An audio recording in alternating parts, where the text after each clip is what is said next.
Hi hello അസ്സലാമു അലൈക്കും. Welcome back to our channel. പുതിയൊരു വീഡിയോയിലേക്ക് എല്ലാ കൂട്ടുകാർക്കും സ്വാഗതം. അപ്പോൾ എന്തൊക്കെ എല്ലാവരെയും വിശേഷം? എല്ലാവർക്കും സുഖമാണെന്ന് വിചാരിക്കുകയാണ്. അൽഹംദുലില്ലാ ഞങ്ങൾക്കും സുഖമാണ് കേട്ടോ. അപ്പോൾ നമ്മളെ കഴിഞ്ഞ വീഡിയോക്കൊക്കെ നിങ്ങൾ തന്ന സപ്പോർട്ടിന് ഒരുപാട് നന്ദിയുണ്ട്. അതുപോലെ തന്നെ നമ്മളെ തുടർന്നുള്ള വീഡിയോസിനും നിങ്ങൾ സപ്പോർട്ട് ഉണ്ടാവുമെന്ന് പ്രതീക്ഷിക്കുകയാണ്. അപ്പോൾ ഇന്നത്തെ വീഡിയോ നമ്മൾ ബിരിയാണീൻ്റെ കൂടെ കൊടുക്കുന്ന അച്ചാറിൻ്റെ റെസിപ്പിയൊക്കെ ഇൻക്ലൂഡ് ആക്കിയിട്ടുള്ള ഒരു വീഡിയോ ആണ് കേട്ടോ. അപ്പോൾ ചില കൂട്ടുകാർ ചോദിക്കാറുണ്ട്, നിങ്ങൾ ബിരിയാണീൻ്റെ ഒപ്പം കൊടുക്കണ അച്ചാറിൻ്റെ റെസിപ്പി കാണിക്കുമോ എന്നുള്ളത് കേട്ടോ. അപ്പോൾ ഇന്ന് അതൊക്കെ ഇൻക്ലൂഡ് ആക്കിയിട്ടുള്ളൊരു വീഡിയോ ആണ്. ഇന്ന് നമുക്ക് 5.5 കിലോ ബീഫും 5.5 കിലോ റൈസും ആണ് കേട്ടോ ബിരിയാണി ഉണ്ടാക്കി കൊടുക്കേണ്ടത്. അപ്പോൾ ബീഫ് ഞാൻ സാധാരണ ചെയ്യുന്ന പോലെ തന്നെ ബീഫൊക്കെ കഴുകി കുറച്ച് നേരമായിട്ടുണ്ട് അതിനിട്ട് വെച്ചിട്ട്. അപ്പോൾ അത് ഞാനൊരു ചെമ്പൊക്കെ ഇട്ട് കൊടുത്തു. അതിലേക്ക് ഉപ്പും മഞ്ഞൾപ്പൊടിയും അതേപോലെ തന്നെ കറിവേപ്പിൻ്റെ ഇട്ട് കൈകൊണ്ട് നല്ലോണം കുഴച്ച് അടുപ്പത്ത് വെച്ചിട്ടുണ്ട് കേട്ടോ. അപ്പോൾ അതവിടെ കടന്നിട്ട് വേവട്ടെ. ആ ഒരു സമയം കൊണ്ട് നമുക്ക് അച്ചാർ റെഡിയാക്കി എടുക്കണം. ബീഫല്ലേ, കുറച്ച് സമയം എടുക്കും വേവാൻ. അപ്പോൾ അങ്ങനെ അക്കം പോലെ കടന്ന് വന്നോളൂ. ഇടയ്ക്കിടയ്ക്ക് ഇളക്കി കൊടുക്കണം കേട്ടോ, ഇല്ലാന്നുണ്ടെങ്കിൽ അടി പിടിക്കും. അങ്ങനെ അതൊക്കെ അടുപ്പത്ത് വെച്ചതിന് ശേഷം നമുക്ക് അച്ചാറിടാൻ ഞാൻ ഈത്തപ്പഴമാണ് കേട്ടോ എടുത്തിട്ടുള്ളത്. അപ്പോൾ അത് 1 കിലോ ഈത്തപ്പഴമാണ്. പിന്നെ ഇതിൻ്റെ കുരുവൊക്കെ കളഞ്ഞിട്ട് അങ്ങനെ നമ്മളത് നടുക്ക് കട്ട് ചെയ്തിട്ട് 2 പീസാക്കി എടുത്തിട്ടുണ്ട് കേട്ടോ. ഇനി ഇതിലേറെ ചെറുതാക്കണമെങ്കിൽ അങ്ങനെ ചെറുതാക്കും ചെയ്യാം. അപ്പോൾ കുരുവൊക്കെ കളഞ്ഞെടുത്തു ഒരു പാത്രത്തേക്ക് ഇട്ട് കൊടുത്തിട്ടുണ്ട് കേട്ടോ. ഇനി നല്ലോണം ഒന്ന് കഴുകി എടുക്കട്ടെ. അപ്പം ജസ്റ്റ് വെള്ളത്തിലിട്ടിട്ട് ഒന്ന് കഴുകി എടുക്കണം, നല്ലതാട്ടോ. ചിലപ്പം ഈ ഈത്തപ്പഴമാണെന്ന് പറഞ്ഞിട്ട് കാര്യമില്ല, അതിൻ്റെ മേലെ ചളിയും പൊടിയൊക്കെ ഉണ്ടാവും. നമ്മളെ കഴുകുമ്പോഴേ നമുക്ക് അറിയുള്ളൂ. അങ്ങനെ ഞാൻ കഴുകി എടുത്തിട്ടുണ്ട് കേട്ടോ. ഇനി ഇതേപോലുള്ള ഒരു ഓട്ടപാത്രത്തേക്ക് ഇട്ട് കൊടുക്കുക. എന്നിട്ട് വെള്ളം ഒന്ന് ചോർന്ന് വരാൻ വേണ്ടിയിട്ട്. പിന്നെ ഈത്തപ്പഴച്ചാർ മാത്രമല്ല കേട്ടോ, മാങ്ങാച്ചാറും നാരങ്ങാച്ചാറൊക്കെ നമ്മൾ ഉണ്ടാക്കലുണ്ട്. അതൊക്കെ പിന്നെ കൂടെ കൊടുക്കലുണ്ട് കേട്ടോ. അപ്പോൾ ഇന്ന് നമ്മൾ ഈത്തപ്പഴച്ചാറാണ് ഉണ്ടാക്കുന്നത്. ഇതിക്ക് ഇനി മാങ്ങാച്ചാറും അതേപോലെ തന്നെ വേറെ എന്തെങ്കിലുമൊക്കെ അച്ചാറുണ്ടെങ്കിൽ അതൊക്കെ മിക്സ് ആക്കിയിട്ട് ആണ് കേട്ടോ ചിലപ്പോൾ ഇത് കൊടുക്കുക. അപ്പോൾ ഇനി നമുക്ക് ശർക്കര വേണമായിക്ക്. അപ്പോൾ ഞാൻ 2 അച്ച ശർക്കര എടുത്തിട്ടുള്ളൂ. അതും അതേപോലെ ഒന്ന് ഉരുക്കാനായിട്ട് വെച്ചിട്ടുണ്ട്. പിന്നെ ഞങ്ങൾക്കുള്ള കൂട്ടാനൊക്കെ ഇതിൻ്റെ ഇടയിൽ ഉണ്ടാക്കിന് കേട്ടോ. ചോറിന് ബീഫ് തന്നെയാണ് നമുക്കൊന്ന്. അങ്ങനെ ശർക്കര ഉരുക്കാനായിട്ട് വെച്ചിട്ടുണ്ട്. പിന്നെ പുളി വേണം നമുക്ക്. അപ്പം വാളംപുളി വെള്ളത്തിലിട്ട് വെച്ചതാട്ടോ. ഇനി ശർക്കര പാവ് ഉണ്ടാക്കണം. അപ്പോൾ പുളിവെള്ളം ഞാൻ പുളി ഇങ്ങനെ പിഴിഞ്ഞെടുത്തുകൊണ്ട് വെള്ളം മാത്രം എടുത്തു കേട്ടോ. അതിൻ്റെ ചണ്ടിയൊക്കെ ഉണ്ടല്ലോ, അതൊക്കെ ഞാൻ ഒഴിവാക്കിയിട്ടുണ്ട്. പിന്നെ ശർക്കര തിളച്ചിട്ട് അതിക്ക് ഞാൻ ആ പുളിവെള്ളം ഒഴിച്ചു കൊടുത്താണ് ഒന്ന് തിളപ്പിച്ചെടുത്തിട്ടുണ്ട്. അപ്പോൾ ഇത് നമ്മൾ അച്ചാറിന് നല്ലൊരു ടേസ്റ്റ് കൊടുക്കുന്ന സംഭവമാണ്. അതേപോലെ അച്ചാറിന് നല്ലൊരു കളറും ഒക്കെ കിട്ടും. അങ്ങനെ അത് അരിച്ചൊക്കെ മാറ്റി വെച്ചിട്ടുണ്ട്. പിന്നെ ഒരു 2 സ്പൂണ് കടുകും 2 സ്പൂണ് ഉലുവയും വറുത്ത് വെച്ചിട്ടുണ്ട്. അതൊന്ന് പൊടിച്ചെടുത്തിട്ടുണ്ട്. കേട്ടോ, പൊടിച്ചത് ഒരു പാത്രത്തേക്ക് ഇട്ട് കൊടുത്തിട്ടുണ്ട്. ഇനി നമുക്ക് അച്ചാർ ഉണ്ടാക്കാൻ തുടങ്ങാം. അപ്പോൾ അടുപ്പ് കത്തിച്ചാണ്ട് ഞാനൊരു മൺചട്ടിയാണ് വെച്ചിട്ടുള്ളത്. ഉരുളി ഉണ്ടെങ്കിൽ ഉരുളിയാണ് കേട്ടോ ഏറ്റവും നല്ലത്. മൺചട്ടിയാണ് വിചാരിച്ചിട്ട് കുഴപ്പമില്ല. പിന്നെ നല്ലെണ്ണയാണ് വേണ്ടത്. നല്ലെണ്ണയിലാണ് അച്ചാർ ഇടുന്നത് കേട്ടോ. നല്ലെണ്ണയിലാവുമ്പം അങ്ങനെ കേട് വരില്ല. അതേപോലെ തന്നെ അച്ചാറിൻ്റെ ആ കറക്റ്റ് ടേസ്റ്റ് കിട്ടുകയും ചെയ്യും. അങ്ങനെ കുറച്ച് നല്ലെണ്ണ ഒഴിച്ചു കൊടുത്തു. പിന്നെ അതിലേക്ക് ആദ്യം ഞാൻ കുറച്ച് കറിവേപ്പിൻ്റെ ഇട്ട് കൊടുത്തിട്ടുണ്ട്. അപ്പോൾ ആദ്യം ഈ കറിവേപ്പിൻ്റെ ഒന്ന് വറുത്ത് കോരുന്നുണ്ട് കേട്ടോ. അപ്പം ഇതിങ്ങനെ വറുത്ത് പൊടിച്ച് വെച്ചാൽ നല്ലതാണ് നമുക്ക്. ഇതിപ്പോൾ ഇപ്പോഴത്തെ ആവശ്യത്തിനുള്ള മാത്രമേ ഇട്ടിട്ടുള്ളൂ കേട്ടോ. കറിവേപ്പിൻ്റെ കുറച്ച് അധികമൊക്കെ കിട്ടുമ്പോൾ അതുപോലെ നമ്മൾ വറുത്ത് കോരി പൊടിച്ച് വെക്കുകയാണെങ്കിൽ അച്ചാറൊക്കെ ഇടുമ്പോൾ കുറേശ്ശെ ഇട്ട് കൊടുത്താൽ നല്ല ടേസ്റ്റാണ്. അങ്ങനെ ഇതിപ്പോൾ ആയിട്ടുണ്ട് കേട്ടോ. ജസ്റ്റ് ഒന്ന് എണ്ണയിലിട്ടിട്ട് ഒന്ന് വറുത്ത് എടുത്താൽ മതി. കറിവേപ്പിൻ്റെ അല്ലേ പെട്ടെന്നാവും. അപ്പോൾ അത് ഞാൻ കോരി മാറ്റി. പിന്നെ ആ ഒരു എണ്ണയിലേക്ക് തന്നെ നമ്മൾ ഈത്തപ്പഴം കഴുകി വെച്ചില്ലേ, ആ ഈത്തപ്പഴം ആ വെള്ളമൊക്കെ ഒന്ന് ചോർന്ന് വന്നതിന് ശേഷം അതിലിട്ടിട്ട് ഒന്ന് ഇങ്ങോട്ട് വഴറ്റിയെടുക്കുന്നുണ്ട് കേട്ടോ. പിന്നെ ആവി കയറ്റിയെടുത്താലും മതി, പക്ഷേ അതിലേറെ നല്ലത് ഇതേപോലെ നമ്മൾ എണ്ണയിലിട്ടിട്ട് ഒന്ന് വഴറ്റിയെടുക്കാം കേട്ടോ. ഒന്ന് അതിനുള്ള ആ ഒരു വെള്ളമൊക്കെ ഉണ്ടല്ലോ അതൊക്കെ കൊണ്ട് വറ്റി നമ്മളെ ഈത്തപ്പഴം അങ്ങനെ അച്ചാർ പെട്ടെന്ന് കേടാവില്ല കേട്ടോ, പെട്ടെന്ന് ചീത്തയാവില്ല. ഇതിപ്പോൾ ഇനി ഈത്തപ്പഴം മാത്രമല്ല, ഏത് അച്ചാർ ഇടുമ്പോഴും ഇതേപോലെ ചെയ്യുകയാണെങ്കിൽ നല്ലതാണ്. വെള്ളത്തിൻ്റെ അംശമൊക്കെ ഉണ്ടെങ്കിൽ അതൊക്കെ ഒന്ന് പോയിക്കോളും. എണ്ണയിലിട്ടിട്ടാവുമ്പോഴേ നല്ല ചൂടുള്ള എണ്ണയല്ലേ. അപ്പം കുറച്ച് ഒരു 1-2 മിനിറ്റ് ഇങ്ങനെ ഒന്ന് ഇളക്കി മിക്സ് ചെയ്തെടുത്താൽ മതി കേട്ടോ.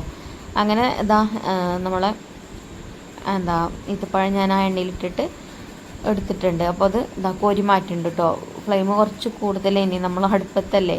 അപ്പോൾ ഞാൻ വിറകൊക്കെ കുറച്ച് തിന്ന് അപ്പുറത്തെ അടുപ്പത്തേക്ക് മാറ്റിയിട്ടോ. ചിലപ്പോൾ ഇത് കത്താൻ നിന്നാലേ ഭയങ്കര കത്തിലേക്കാരം, ചിലപ്പോൾ അതിന് വേണ്ടിയിട്ടോ കത്തി കിട്ടൂല. അങ്ങനെയാട്ടോ, മഴ പെയ്തതുകൊണ്ടാണ്, അല്ലെങ്കിൽ കുഴപ്പമൊന്നുമില്ല. അപ്പോൾ ഈ റബ്ബർ വിറക് ഇടയ്ക്ക് വെച്ച് കൊടുത്തപ്പോഴേ നല്ലോണം കത്തിനി. അപ്പോൾ ഞാൻ കുറച്ച് വിറക് ചുള്ളി അപ്പുറത്തെ അടുപ്പത്തേക്ക് തന്നെ മാറ്റി. പിന്നെ ഉള്ളത് ഇതാ ആ ഒരു എണ്ണയിൽ തന്നെ നമ്മൾ ഉലുവയും കടുകും ഇട്ടിട്ട് പൊട്ടിച്ചെടുക്കുകയാണ്.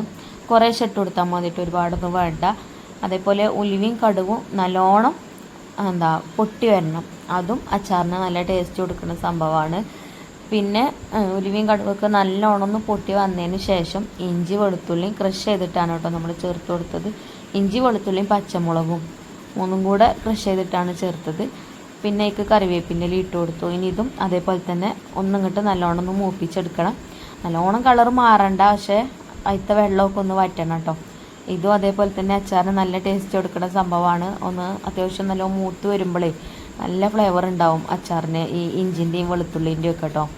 അങ്ങനെ അതും മൂപ്പിച്ചെടുത്തതിന് ശേഷം പിന്നെ അതിലേക്ക് നമുക്ക് പൊടികൾ ചേർക്കാം. അപ്പോൾ ഞാനിവിടെ അച്ചാറിന് നല്ല കളറൊക്കെ കിട്ടാൻ വേണ്ടിയിട്ട് അധികം കാശ്മീരി മുളക് പൊടി കേട്ടോ യൂസ് ചെയ്തത്.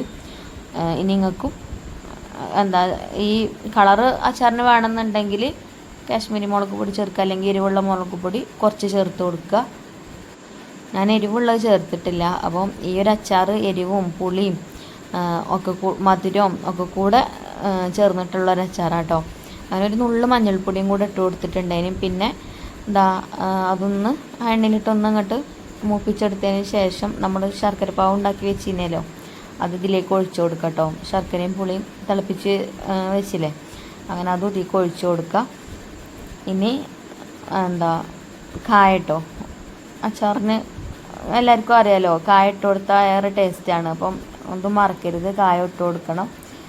അങ്ങനെ കായ ഇട്ട് കൊടുത്ത് ഒന്ന് മിക്സാക്കി കൊടുത്ത് പിന്നെ നമുക്ക് സുർക്ക ചേർക്കുക. സുർക്ക അതേപോലെ അച്ചാർ കേട് കൂടാതെ വെക്കാൻ വേണ്ടിയിട്ട് കുറച്ചൊക്കെ അങ്ങനെ കേട് കൂടാതെ വെക്കാൻ വേണ്ടിയിട്ട് ചേർത്ത് കൊടുക്കണം കേട്ടോ. അപ്പോൾ ഒരുപാടൊന്നും ചേർക്കണ്ട, കുറച്ച് ചേർത്താൽ മതി. പിന്നെ ഉപ്പിട്ട് കൊടുക്കുക. ഞാൻ അവിടെ കല്ലുപ്പാട്ട് ഇട്ട് കൊടുക്കുന്നത്. ഇനി നന്നായിട്ടൊന്ന് മിക്സ് ചെയ്തെടുത്തതിന് ശേഷം നമ്മൾ വറുത്ത് പൊടിച്ച് വെച്ചിട്ടുണ്ടായിരുന്നല്ലോ ഉലുവയും കടുകും, അത് ആ ഒരു പൊടി ഇതിലേക്ക് ഇട്ട് കൊടുക്കുക കേട്ടോ. എന്നിട്ട് ഒന്നും കൂടെ ഒന്ന് മിക്സാക്കി കൊടുക്കുക. അപ്പോൾ അത്രയും പൊടികളാണ് നമ്മളിതിലേക്ക് ചേർത്ത് കൊടുക്കുക. അപ്പോൾ അത്ര തന്നെ ഉള്ളൂ. ഇനി നമ്മൾ വറുത്ത് മാറ്റി വെച്ച നമ്മൾ ഈത്തപ്പഴം ഉണ്ടല്ലോ, അത് ഇതിലേക്ക് കണ്ട് ചേർക്കുക. പിന്നെ ഉപ്പൊക്കെ വേണമെന്നുണ്ടെങ്കിൽ നമുക്ക് ചേർത്ത് കൊടുക്കാം കേട്ടോ നോക്കിയിട്ട്. പിന്നെ അതുപോലെ തന്നെ അച്ചാറിന് നല്ല ഗ്രേവി വേണമെന്നുണ്ടെങ്കിൽ ഇപ്പം ഞാൻ ഇതിലേക്ക് വേറെ വെള്ളമൊന്നും ഒഴിച്ചിട്ടില്ല കേട്ടോ. ഇനി കുറച്ച് കഴിയുമ്പോൾ ഇത് ഒന്നും കൂടെ കുറുക്കി വരും. അപ്പോൾ വേണമെങ്കിൽ തിളപ്പിച്ചാറിയ വെള്ളം കുറച്ച് ഒഴിച്ചിട്ട് ഒന്നിങ്ങോട്ട് അഴിച്ചെടുക്കാം കേട്ടോ. വേണമെങ്കിൽ അതൊക്കെ നമ്മളെ ഇഷ്ടത്തിനനുസരിച്ചിട്ട് ചേർക്കുക. പിന്നെ ആദ്യമൊക്കെ നമ്മൾ ബിരിയാണി ഉണ്ടാക്കുമ്പോഴേ അധികം നാരങ്ങ അച്ചാർ കടയിൽ നിന്ന് വാങ്ങിക്കണ അച്ചാർ തന്നെയാണ് കേട്ടോ കൊടുത്തിട്ടുണ്ടായിരുന്നത്. അപ്പം ഇപ്പോൾ കുറച്ചായിട്ടുള്ളൂ നമ്മൾ ഉണ്ടാക്കുന്ന അച്ചാറാണ് നമ്മൾ കൊടുക്കൽ. അപ്പോൾ അതുകൊണ്ട് തന്നെ നമ്മൾ അച്ചാറിനും ആവശ്യക്കാരുണ്ട് കേട്ടോ, എന്നോട് ചോദിക്കാറുണ്ട് അച്ചാർ ഉണ്ടാക്കി തരുമെന്നുള്ളത്. അപ്പം ഇനി ഇൻഷാ അല്ലാഹ് ഒഴിവിനനുസരിച്ച് കുറച്ചധികം അച്ചാർ ഉണ്ടാക്കണം, എന്നിട്ട് നമുക്ക് വേണ്ട ആൾക്കാർക്കൊക്കെ അയച്ചു കൊടുക്കും ഒക്കെ ചെയ്യണം. പിന്നെ നമ്മൾ വറുത്ത് വെച്ച കറിവേപ്പിൻ്റെ എല്ലാം ഉണ്ടല്ലോ, അതൊന്ന് കൈകൊണ്ട് പൊടിച്ചിട്ട് അതും അതിലേക്ക് ഇട്ട് കൊടുത്തിട്ടുണ്ട് കേട്ടോ. ഇനി ഞാൻ നേരത്തെ പറഞ്ഞ പോലെ കൈകൊണ്ട് പൊടിക്കാൻ നിൽക്കേണ്ട, കുറച്ച് അധികമൊക്കെ കറിവേപ്പിൻ്റെ ഇല നമുക്ക് കിട്ടുമ്പം അതൊന്ന് എണ്ണയിൽ വറുത്ത് കോരിയിട്ട് ഒന്ന് പൊടിച്ചെടുത്ത് നമ്മൾ അച്ചാറൊക്കെ ഉണ്ടാക്കുമ്പോൾ അതിലേക്ക് ചേർക്കുകയാണെങ്കിൽ നല്ല ടേസ്റ്റാണ് കേട്ടോ. അപ്പോൾ ഇതായിട്ടുണ്ട് കേട്ടോ, ഇത്ര മതി. ഈത്തപ്പഴം അങ്ങനെ വേവൊന്നും വേണ്ട, ഇനി അങ്ങനെ അതിൽ കടന്നിട്ട് അങ്ങനെ വന്നോളൂ, ആ ചൂടിൽ കടന്നിട്ട് കേട്ടോ. അപ്പം ഇനി നമുക്കിത് ഈ പാത്രത്തിൽ നിന്ന് മാറ്റിയത് മൺചട്ടിയും കൂടിയല്ലേ, പെട്ടെന്ന് അതിൽ കടന്നാൽ പെട്ടെന്ന് തന്നെ ഒന്നും കൂടെ ഒന്ന് ഡ്രൈ ആവും. അപ്പം ഞാൻ വേറൊരു പാത്രത്തേക്ക് മാറ്റിയിട്ടുണ്ട് കേട്ടോ. ഇനി നല്ലോണം ചൂടാറിയതിന് ശേഷം നമുക്ക് വേറൊരു ബോട്ടിലാക്കിയിട്ട് സൂക്ഷിക്കാം. പിന്നെ അച്ചാറൊക്കെ ആവശ്യം ഉണ്ടാകുമ്പോൾ എടുക്കുകയും ചെയ്യാം കേട്ടോ. അപ്പോൾ ഈ ഒരു അച്ചാർ ഞാൻ ഇന്ന് നമുക്ക് ബിരിയാണീൻ്റെ കൂടെ കൊടുക്കാൻ വേണ്ടിയിട്ട് ഉണ്ടാക്കിയതാണ്. കൂടെ ഇനി മാങ്ങച്ചാറൊക്കെ മിക്സ് ചെയ്യും കേട്ടോ. ഈത്തപ്പഴം മാങ്ങയും കൂടെ മിക്സ് ചെയ്താണ് അച്ചാർ ഉണ്ടാക്കിയത്, നല്ല ടേസ്റ്റാണ്. അപ്പോൾ അത് അവിടെ ആയിട്ടുണ്ട്. അപ്പോൾ അതവിടെ മാറ്റി വെച്ചു. ഇനി നമുക്ക് ബിരിയാണി ഉണ്ടാക്കാൻ തുടങ്ങണം. അപ്പോൾ അത് എല്ലാ സംഭവങ്ങളും കൂടെ റെഡിയാക്കി വെച്ചിട്ടുണ്ട് കേട്ടോ നമ്മൾ ടേബിളുമ്മൽ. പിന്നെ ഇതിപ്പോൾ ഞാൻ ഇന്നലെ കേട്ടോ മിഞ്ഞാന്നെടുത്ത വീഡിയോ ആണ്, 2 ദിവസം മുന്നേ എടുത്ത വീഡിയോ ആണ്. അന്നത്തെ ദിവസം ഞാൻ ഈ വീഡിയോ എടുക്കുന്ന സമയത്ത് ചെറുതായിട്ട് ഇങ്ങനെ കാറ്റൊക്കെ ഇങ്ങനെ വരുന്നുണ്ടായിന് കേട്ടോ. ഉച്ച കഴിഞ്ഞിട്ടാണ് കേട്ടോ വീഡിയോ എടുക്കുന്നത്. അപ്പോൾ എന്നും ഇപ്പോൾ ഉച്ച കഴിഞ്ഞാൽ ഇടിയും മഴയും കാറ്റും ഒക്കെ ഉണ്ട്. മഴ വല്ലാതല്ല, പക്ഷേ ഇടിയും മിന്നലും കാറ്റും അത് മുന്നിക്കുണ്ട്. അപ്പോൾ അതേപോലെ തന്നെ അന്നത്തെ ദിവസം ആദ്യമൊക്കെ ഇങ്ങനെ ചെറുതായിട്ട് ഇങ്ങനെ ചെറിയൊരു കാറ്റൊക്കെ ഉണ്ടായിന് കേട്ടോ. അപ്പോൾ പിന്നെ അതൊന്നും ഞാൻ കാര്യമാക്കിയില്ല. നമ്മൾ പിന്നെ താഴെ തന്നെയാണ് ഇന്ന് കുക്ക് ചെയ്തത്. നമുക്കിവിടെ ആകുമ്പോൾ പിന്നെ വലിയ കുഴപ്പമില്ലല്ലോ, ഒക്കെ വിറകും ഇവിടെ തന്നെയാണ്. പിന്നെ അതേപോലെ അടുപ്പുണ്ട്. കൊണ്ടുപോകുമ്പോൾ കുറച്ച് ബുദ്ധിമുട്ടുണ്ടാവും, എന്നാലും കുഴപ്പമില്ല, പേടിച്ചാതെ അത് ആക്കാലോ എന്ന് വിചാരിച്ചിട്ടോ. അപ്പോൾ ഇത് നമുക്ക് ഒരു 7:30 ആകുമ്പോൾ കൊടുക്കേണ്ട ബിരിയാണിയാണ് വൈകുന്നേരം. അപ്പോൾ മരിബാങ്ക് കൊടുക്കാനാകുമ്പോഴത്തേന് ഒക്കെ ദമ്മിട്ട് എല്ലാം സെറ്റാക്കണം. എന്നാലുള്ള നമുക്ക് നമ്മളെ കാര്യങ്ങളൊക്കെ ചെയ്യാനുള്ള ടൈമും കാര്യങ്ങളൊക്കെ കിട്ടുക. പിന്നെ ആ ഒരു സമയത്ത് മരിബിൻ്റെ ആ ഒരു നേരത്ത് അത്ര നല്ലതല്ല അങ്ങനെ ഓരോ പണിയെടുത്ത് നടക്കുന്നതും. അപ്പോൾ അപ്പോഴത്തേന് ദമ്മിലാവണം. അപ്പോൾ അതിന് വേണ്ടിയിട്ട് കുറച്ച് നേരത്തെ ഇറങ്ങിയതാട്ടോ ഞാൻ. അങ്ങനെ ചെമ്പൊക്കെ വെച്ച് നമ്മൾ സാധാ ചെയ്യുന്ന പോലെ തന്നെ വെളിച്ചെണ്ണ ഒഴിച്ചു കൊടുത്ത് സവാള ഇട്ട് വഴറ്റിയെടുത്തേക്ക് കറിവേപ്പിൻ്റെ ഇലയൊക്കെ ഇട്ട് കൊടുത്തിട്ടുണ്ട്. പിന്നെ ബീഫ് ബിരിയാണി ഉണ്ടാക്കുമ്പോൾ നമുക്ക് ഏറ്റവും കൂടുതൽ ടൈം വേണ്ട ബീഫ് വേവിക്കാൻ. അപ്പോൾ ബീഫ് നമ്മൾ നേരത്തെ തന്നെ വേവിച്ച് വെച്ചതുകൊണ്ട് ആ ഒരു ടെൻഷനില്ല. അങ്ങനെ സവാള വഴറ്റാൻ വെച്ചിട്ടുണ്ട്. അപ്പോഴത്തേന് മഴ ഇങ്ങനെ പെയ്യാൻ തുടങ്ങിയിട്ടുണ്ടായിന് കേട്ടോ. പിന്നെ പെരും കാറ്റ് പറഞ്ഞാൽ പെരും കാറ്റ് കേട്ടോ. ഞാനിങ്ങനെ ലൈവായിട്ട് കാണുക കാറ്റ്. നമ്മളെ വീടിൻ്റെ താഴെ ഭാഗത്ത് തെങ്ങും തോട്ടല്ലേ, തെങ്ങൊക്കെ പൊട്ടി ചാടിയിട്ടുണ്ട് കേട്ടോ. 2 തെങ്ങട്ടി അങ്ങനെ തെങ്ങൊക്കെ പൊട്ടിയാണ്ട് അങ്ങനെ വീണിട്ടുണ്ട്.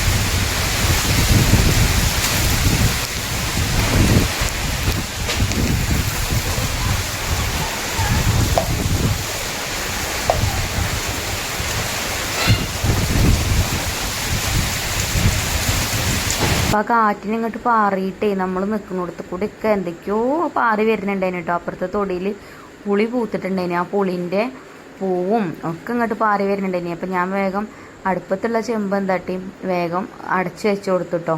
അല്ലെങ്കിൽ അതിക്ക് എന്തെങ്കിലും ചാടി പിന്നെ ഗതികേടല്ലേ അത് വിചാരിച്ചിട്ട് അത് വേഗം ഞാൻ അടച്ചു വെച്ച് കുറച്ച് സമയം കേട്ടോ, കുറച്ച് സമയം ആ കാറ്റ് കുറച്ച് നേരം അങ്ങനെ നിന്ന്.